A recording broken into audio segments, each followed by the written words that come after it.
AIMIM के उन कट्टर दीवानों से कहना चाहता हूँ, AIMIM ईमान नहीं है, इनके मानने वाले कोई खुदा का फरिश्ता नहीं, इनके अध्यक्ष कोई आपके नबी नहीं है। झूठ भी बोल सकते हैं जैसा कि झूठ बोला गया है। आपका वफादार, आपको अगर इतना ही अकीदा है, अंधे हो चुके। ये कहते हैं कि अगर अल्लाह के बाद कोई रहनुमाई करने वाला है तो इस जमीन पर ये AIMIM है। अल्लाह के बाद कोई हस्ती है तो नबी की। मैंने पढ़ा है कहीं पर कि अगर कोई दुख दे तो उसे छोड़ दो, और जिसे छोड़ दो उसे दुख ना दो। ये किसी अजीम हस्ती का कौल है, शायद शेख सादी रहमतुल्लाह अलैह का कौल है। मौलाना क्या कर रहे हैं आप इन्हीं जलसों के अंदर, जहाँ से आज आपने इस तरीके का बयान दिया जो कि सोशल मीडिया पर इतना वायरल हो रहा है, आपके खिलाफ न जाने क्या क्या अल्फाज इस्तेमाल कर रहे हैं। इन्हीं जलसों में जाकर आप इन्हीं शख्स के लिए तारीफ कर रहे थे, इन्हीं शख्स के दीवाने आप भी थे सर। इन्हीं शख्स के लिए आप कह रहे थे कि इन्होंने संसद के अंदर वो मर्द मुजाहिद सर पे टोपी और चेहरे पे दाढ़ी रखकर इन्होंने बिल फाड़ दिया था। ये आपकी स्टेटमेंट थी, आपके जुमले थे, तो उस वक्त मतलब आप सही थे। तो फिर यही चीज़ें निकल कर आ रही है ना कि अगर आपको टिकट नहीं मिला तब से जो है आपके लिए जो है ये ख़राब हो गए। लेकिन आप जो ये बात कह रहे हैं कि मैम के जो कट्टर दीवाने हैं वो अल्लाह के बात इनको मान रहे हैं, मैंने तो नहीं देखा किसी को ये बोलते हुए कि असदुद्दीन ओवैसी साहब नबी से बढ़कर है। मैंने तो नहीं देखा किसी को ये बोलते हुए कि अल्लाह के बाद अगर किन्हीं का मर्तबा है तो एमआईएम और असदुद्दीन ओवैसी साहब का है। मैंने तो नहीं देखा सर। आपने देखा है तो बताइए, वीडियो जारी कीजिए, हम भी आपके साथ हो जाते हैं। सर आपके ऊपर आप सवाल खड़ा कर रहे हैं, आपके कैरेक्टर के ऊपर भी सवाल खड़े हो रहे हैं, आपके जो है आपकी जो एक है जो आपके अंदर जो पर्सनालिटी है उसके बारे में आप सवाल खड़े हो रहे हैं। चुप रहते ना सर, खामोश हो जाते। अगर नहीं पसंद था वो, आपको नहीं मिला टिकट, आप 9 साल थे उनके साथ, पिछले बार भी आपके साथ ऐसा ही किया गया, उस वक्त आपको समझ जाना चाहिए था। जो एक्शन अभी ले रहे हैं उसी वक्त लेना चाहिए था ना, क्योंकि यही वो लोग हैं जो पिछले बार 2020 के अंदर आपके साथ इस तरीके की साजिश रची थी। यही वो बोल। मैं ये नहीं कह रहा हूँ कि अख्तरुल ईमान सही है, मैं ये भी नहीं कह रहा हूँ कि आदिल हसन सही है। मैंने बार बार ये कहा है कि वो लोग गलत है, वो लोग आपके साथ गलत किया है। सबसे ज़्यादा हकदार आप थे, आपको मिलना चाहिए था। वो लोग आपकी पर्सनालिटी को नहीं पहचान पाए, वो लोग आपके पोटेंशियल को नहीं पहचान पाए। लेकिन सर वो लोग तो गलत थे ही। अब आप क्या कर रहे हैं? आप भी तो अब गलत ही नज़र आ रहे हैं ना लोगों को। अब साफ लोगों को दिखाई दे रहा है कि इनको टिकट नहीं मिला, इसीलिए ये लोग इनके खिलाफ एमआईएम के खिलाफ जो है आग जो है उगल रहे हैं। आप थोड़ा रुक जाते ना, आप थोड़ा सा वेट कर लेते, थोड़ा सब्र कर लेते, खामोश हो जाते, इलेक्शन चलने देते, इलेक्शन तक जो है चुप रहते, उसके बाद आप जो बोलना था धीरे धीरे बोलते, ये शायद आपकी अक्लमंदी होती। लेकिन शायद आपके अंदर जो आग भरा हुआ है ना वो निकलना है, वो निकल रहा है अब। ये जलसे की जो वीडियो निकल रहा है, जो वीडियो क्लिप वायरल हो रहा है, इन्हीं जलसों के अंदर जो है जाकर आप एमआईएम की तारीफ कर रहे थे। अब इन्हीं जलसों के अंदर जाकर इस तरीके के बयान दे रहे हैं। ये ज़ैब तो नहीं देता सर, मुझे नहीं लगता कि ये ज़ैब देता है। अब खामोश हो जाते, मतलब कुछ भी। अब यार ये थोड़ा सा ठीक नहीं लग रहा है, ये बिल्कुल भी ठीक नहीं लग रहा है। आप हमें बताइए सर कि फिर इनको अगर सपोर्ट नहीं करेंगे लोग, इनको नहीं मानेंगे तो किनको मानेंगे? आप बताइए हमें। क्या आरजेडी को मान लें, क्या जदयू को मान लें, एनडीए को मान लें, महागठबंधन को माने, कांग्रेस को माने, वीआईपी को माने, हमको माने, किनको माने सर बताइए आप। मेरे नज़र में इनसे बेहतर पार्टी अभी नहीं है, इसीलिए मैं इनके लिए बात कर रहा हूँ। अगर कल को जैसे कि आपने कहा है कि मैं भी या आप लोग मिलकर एक पार्टी का जो निर्माण करेंगे, पार्टी को फॉर्म करेंगे, आप कीजिए ना। अगर आप पार्टी को फॉर्म करेंगे, यकीनी तौर पर जो है मैं आपको सपोर्ट करूंगा, मैं आपको समर्थन दूंगा, आपके लिए प्रचार करूंगा, आपके लिए काम करूंगा, वो भी फ्री में। लेकिन जब तक नहीं करते ना सर, फिलहाल इनको तो करने दीजिए, क्योंकि इनसे बेहतर कोई ऑप्शन नहीं। अभी ये 2-3 दिन का जो आपकी स्क्रीन पर दिख रहा है, 2-3 दिन का पहले का खबर है ये कि मोहम्मद और मोहम्मद सल्लल्लाहु अलैहि वसल्लम के मानने वाले का नाम जो ही मिटा कर रहेंगे। इस तरीके के बयानबाजी खूब चलते हैं, इस तरीके की टारगेट किए जाते हैं मुसलमानों को। कोई नहीं आवाज़ उठाता सर, हम लोगों को कोई नहीं आवाज़ बनता है। एक आवाज़ बन रहा है, जैसे बनने दो ना। आपके साथ गलत हुआ है, हम भी ये भी मानते हैं, लेकिन फिलहाल मुसलमानों के पास कोई ऑप्शन नहीं है। जब इनके पास ऑप्शन हो जाएंगे ना, तब इनकी कमियों की वजह से इनको नकारा जा सकता है, इनके ऊपर जो है नकारने के बाद किया जा सकता है, लेकिन फिलहाल तो नहीं है सर। आप कितनों भी बातें कर लीजिए, आप ही गलत साबित हो रहे हैं। हो सकते हैं कि आपके चंद जो आपके बहुत ही ज़्यादा आपके दीवाने हों, वो आपको पॉजिटिव ले रहे हों, लेकिन ज़्यादातर आपकी बातों के और आपके स्टेटमेंट को लोग निगेटिव में ले रहे हैं। ज़्यादातर लोग आपकी पर्सनालिटी को निगेटिव में ले रहे हैं, ज़्यादातर आपकी कमियां निकाल रहे हैं, ज़्यादातर आपको जो है ये कहते हुए नज़र आ रहे हैं कि यार ये टिकट के लालची थे। तो क्यों इस तरीके का मतलब अपने अपने पैर पर खुद ही कुल्हाड़ी मारना, अपने जो पर्सनालिटी की फजीहत अपने आप ही निकालना, क्यों ऐसे इतनी जल्दी भी क्यों करते? ना थोड़ा सा लेट ही करते। वैसे तो फिलहाल करना नहीं चाहिए था, खामोश हो जाना चाहिए था, इसके बारे में बातें भी नहीं करनी चाहिए था। आपने रिजाइन दे दिया, चैप्टर क्लोज, आप चुप रहते। लोग आपके लिए आवाज़ बन रहे थे, लोग आपके लिए आवाज़ उठा रहे थे, उनको लाओ, उनको लाओ, उनको लाओ। लेकिन अब इस तरीके की अगर बातें करेंगे, उनके समर्थक को टारगेट करेंगे, उनको टारगेट करेंगे, तो फिर आप ही गलत नज़र आ रहे हैं। यहाँ पर मेरी नज़र में तो गलत आ रहे हैं। और मैं इसलिए ये बात कर रहा हूँ क्योंकि मुझे फिलहाल एमआईएम के अलावा कोई दूसरी पार्टी नज़र नहीं आ रही है जो इंसाफ की बात करने वाली हो और कर रही हो। और जब भी इस तरीके की पार्टी आगे निकलने की कोशिश करती है तो कई बार अपनों की वजह से और कई बार दूसरों के साजिश के तहत जो है उसको ख़त्म कर दिया जाता है। बारहा मैंने कहा है कि उत्तर प्रदेश के अंदर 2012 के अंदर एक पार्टी बनकर निकली थी सर्जन डॉक्टर अयूब साहब की। 4 विधायक उनके भी जीते थे, लेकिन 3 को खरीद लिया गया, उनकी पार्टी को खत्म कर दिया गया क्योंकि सबकी निगाहें में जो है वो चुभ रही थी वो पार्टी कि यार मुसलमानों की बात करने वाली कोई पार्टी आ गई है, खत्म कर दिया उनको। यार क्या आप भी चाहते कि इनको भी ऐसे खत्म कर दिया जाए? तो फिर मुसलमान कहाँ जाएंगे सर? कौन आपके लिए हमारे लिए आवाज़ बनेगा?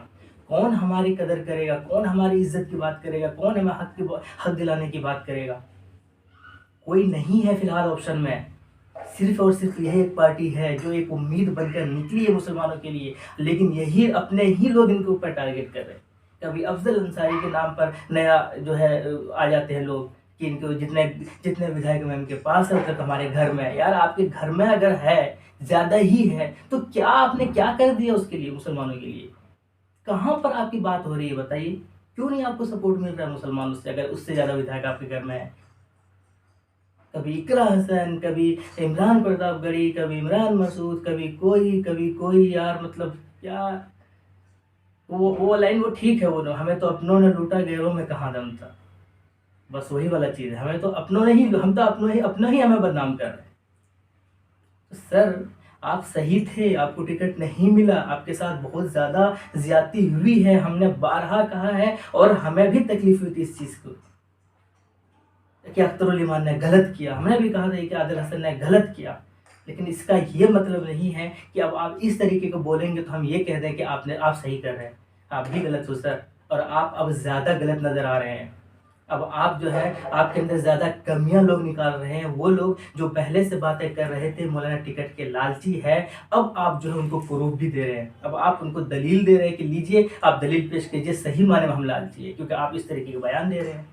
और जिन जलसों के अंदर आप जा रहे हैं और इस तरीके की सियासत, पहले से ही आपको सियासत की बात नहीं करना चाहिए था। मैंने बहुत पहले शायद आपको कहा भी था, बहुत सालों पहले 2018 के टाइम मुझे याद है जब आप और हम दोनों मिलकर गए तख्तुल ईमान साहब के पास।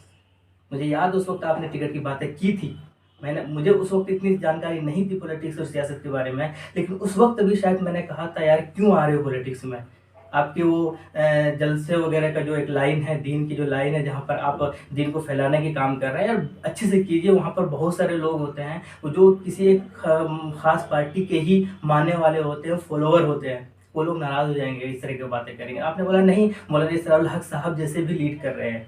मुझे अच्छा लगा था ये चीज़ कि आप इस तरीके से सोच रहे हैं, मुझे अच्छा लगा था ये चीज़ है। लेकिन अब आप उन्हीं जलसों में जाकर इस तरीके की बातें अगर करेंगे तो सर फिर आप पकड़ में आ जा रहे हैं, फिर आपके ऊपर उन लोग उंगली खड़े कर रहे हैं, फिर आपके ऊपर लोग सवाल खड़े कर रहे हैं, फिर आपकी कमियां लोग निकाल रहे हैं, आपकी पर्सनालिटी पर लोग डाउट कर रहे हैं। जहां पर आपको एक अलग नज़रिए से लोग देख रहे थे, जहां पर लोग अलग ओपिनियन आपके लिए था, जहां पर लोग आपके लिए एक हमदर्दी थी लोगों के दिल में कि यार मौलाना के साथ गलत हुआ। मैंने बहुत सारे लोगों की ज़बान से सुनते हुए मैंने सुना है कहते हुए कि यार मौलाना के साथ गलत हुआ है, मौलाना के साथ बहुत ज़्यादा ज़्यादती हुई है, क्योंकि मौलाना सबसे ज़्यादा हकदार थे।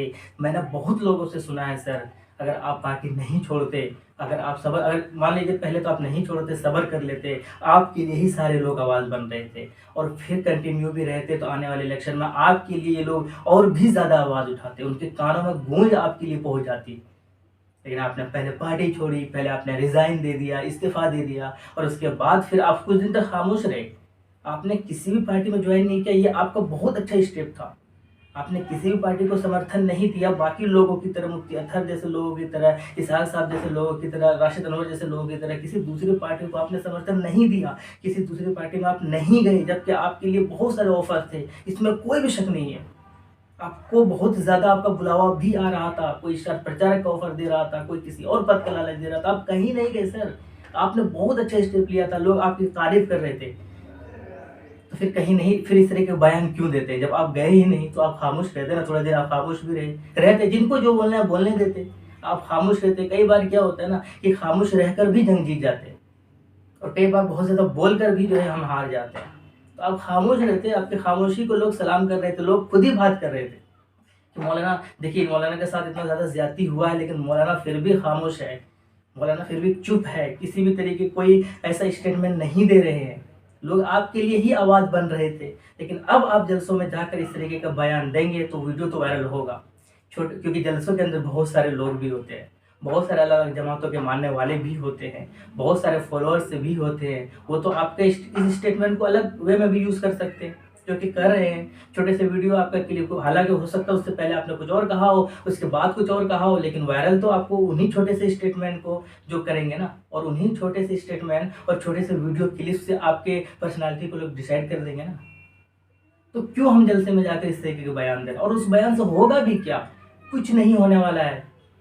आपके इस तरीके के बयान से कुछ भी नहीं होने वाला है, बल्कि आपकी ही फजीलत होगी, फजीहत होगी, मतलब आपकी ही बेइज्जती होगी ना, डिसरिस्पेक्ट आपकी ही होगी। सर मुझे अच्छा नहीं लगा, पर्सनली मुझे अच्छा नहीं लगा। बहुत सारे लोगों ने मुझे मैसेज भी किया कि देखिए सर, इस तरीके का जब वीडियो वायरल हो रहा है, लोगों ने मुझे वीडियो भेजा, वो देखा मैंने, मुझे सच में मुझे भी तकलीफ हुई। कौन कह रहा है यार कि ये अल्लाह के बाद अगर कोई है मानने वाला है तो इनको मानिए? कौन कह रहा है ऐसे? और कैसे वो मुसलमान हो सकता है? अगर जो इस तरीके का बयान देगा तो वो मुसलमान हो सकता है, मुसलमान रह सकता है वो? वो तो खुद ही इस्लाम से खारिज हो जाएगा ना, क्योंकि अल्लाह के बाद अगर किन्हीं का सबसे ज़्यादा मर्तबा है तो वो हमारे नबी पाक सल्लल्लाहु अलैहि वसल्लम का है। तो यार ये तो चीज़ें तो अपने आप ही खारिज हो जाएगी। तो यार इस तरीके के बयानबाजी, इस तरीके के जो चीज़ें जो आप कह रहे हैं ना, ये इलॉजिकल लग रहा है, किसी भी मतलब किसी भी तरीके से लॉजिक नहीं लग रहा है इन सारी चीज़ों में। और आपका गुस्सा जायज़ है, और आपका गुस्सा जो है अब लोगों को दिख रहा है, और जो वहीं पर आप गलत साबित हो रहे हैं। बाकी आप लोग क्या रहा है, मेरे हिसाब से मौलाना को खामोश रहना चाहिए था, मेरे हिसाब से मौलाना को सब्र करना चाहिए था। एटलीस्ट इलेक्शन तक तो आप चुप रहते, आप नहीं देना था, किसी को समर्थन नहीं देते, आपको नहीं बोलना चाहते थे अपने समर्थकों को, अपने कार्यकर्ताओं को हम किसको सपोर्ट करना है किसको नहीं। हालांकि ये भी है, अगर आप पॉलिटिक्स में हैं और आप लीड कर रहे हैं तो फिर ये भी आपके ऊपर वाजिब था कि आप अपने समर्थकों को खुलकर बोलते कि भाई किसको सपोर्ट करें, किसको करें वो बताइए ना। तो कोई ऑप्शन भी नहीं था, कोई ऐसे ऑप्शन भी नहीं था कि भाई इसको नहीं इसको कर लो, कोई ऑप्शन नहीं था। यही तो मैं कहना चाह रहा हूँ ना, वो लोग गलत है तो है, उनके साथ भी इंशाल्लाह होगा। वो अगर गलत है तो उनके साथ अल्लाह ताला ऐसा मामला करेंगे, लेकिन फिलहाल तो जो है यार इस तरीके का स्टेप नहीं लेना चाहिए था ना। बाकी आपकी क्या राय है कमेंट बॉक्स में बताइएगा। मुझे तकलीफ हुई, इस तरीके के स्टेटमेंट नहीं आने चाहिए थे, खामोश रहते तो ज़्यादा बेहतर होता, आपको ज़्यादा सपोर्ट मिलता। हालांकि मेरे इस तरीके के चाहने न चाहने से किसी को फ़र्क नहीं पड़ता। बाकी आपकी क्या राय है कमेंट बॉक्स में ज़रूर बताइएगा।